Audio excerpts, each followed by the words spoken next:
my name is Dinda Putri Ramadhani. My official number is A1M224045. I'm Nini Ruwana. In my official number A1M224063. I Siti Zainab and my official number A1M224071. We are from Class B. So, we are going to explain about morphology Assimilation and dissimilation. So, stay tuned to our video. Bye-bye. My name is Dinda Putri Ramadhani. I will describe about what is assimilation.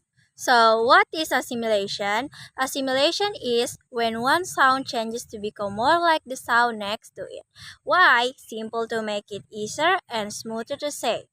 Think of it like chameleon that changes its color to blend in with its surroundings. Now, one common type is called place assimilation, which means the sound changes depending on where it's made in your mouth. For example 1, in becomes im. The prefix in means not, but when it comes before a sound made with both lips like P or B, it changes to im. Example, in plus possible. We say impossible. Here's why. The sounds N in is made with your tongue touching your gums. That's an alveolar sound. The P in possible is made with your lips. That's bilabial. So to make it smoother, the N turns into M, which is also bilabial. We don't say impossible. We say impossible. Impossible. Heard that? The N becomes M. Example 2.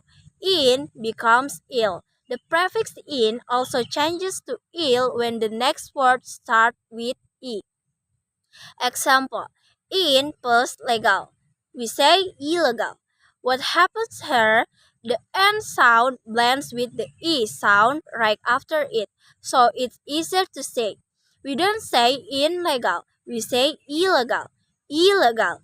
The N changes into E. So basically, assimilation helps our speech follow naturally. It's all about making pronunciation faster and smoother. Sounds cool, right? Like your mouth has its own haircut system. So I think enough for me. Thank you. Okay, thank you. My name is Nini Ruwana. In my official number A1M224063. Now, I will explain a very important type of assimilation in English, namely assimilation set and voicing. What is voicing? Simple but we produce some sound by vibrating the vocal cords called voice, such as B, D, G, and Z. Other sounds do not vibrate the vocal cords called voiceless, such as B, T, K, and S. The assimilation occurs when voiceless sound meet voiced or vice versa. The clearest example is in the plural ending S and the past tense ending ed. Example 1. Plural ending S. The ending S will be read as voiceless if the last letter of the base word is also voiceless.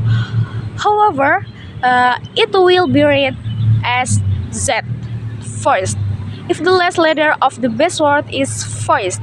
Word example, cat plus S, cats, but dog plus S, dogs. In the word cats, the last letter T is voiceless, so S is also read voiceless, namely S. In the word dogs, the last letter G, the word dogs, the last letter G is voiced, so S also becomes voiced, namely Z.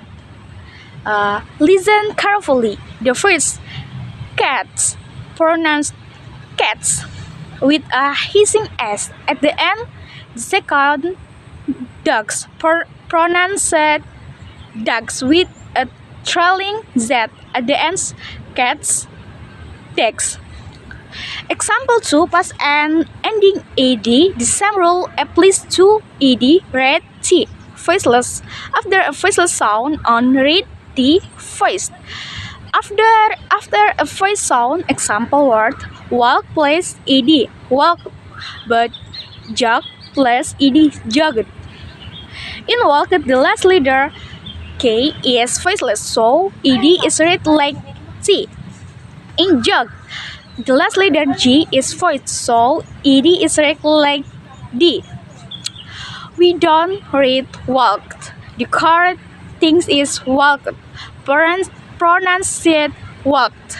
As if the ending were a T, walked, and we don't read jog, jogged. The correct one is jogged. Pronounce it jogged. With a clear D sound on the end, jogged. This process shows how sound adapt to make our speech more natural. Next, we will discuss the opposite of assimilation, namely dissimulation, which will be present by my friends. Thank you. Okay, Assalamualaikum warahmatullahi wabarakatuh. I Siti Zainab, the third presenter, and now I will continue the next part of the material. If assimilation makes the sound similar, now we will discuss dissimulation, which is the opposite process. Dissimulation is a phonological process in which two similar or identical sounds in a word are changed to make them less similar or different. The goal is the same, to make the word easier to pronounce and less awkward or complicated. Let's look at an example.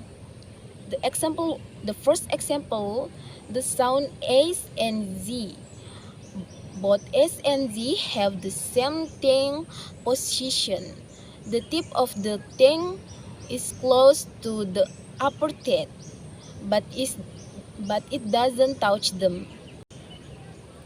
However, the difference is that S and has no voice vibration, while Z has vibration in the throat. For example, C and zoo. Try to feel your throat when you say zoo. You'll feel the vibration. The second example, the word surprise. Many native English speakers often drop the first R sound when they say this word. In surprise, there are two R sounds close together. To avoid this difficult repetition, the first R sound is often blend or omitted. The standard pronunciation is surprise, but in fast speech it often sounds like surprise. Okay, maybe enough for example dissimulation. Thank you for listening. Bye bye.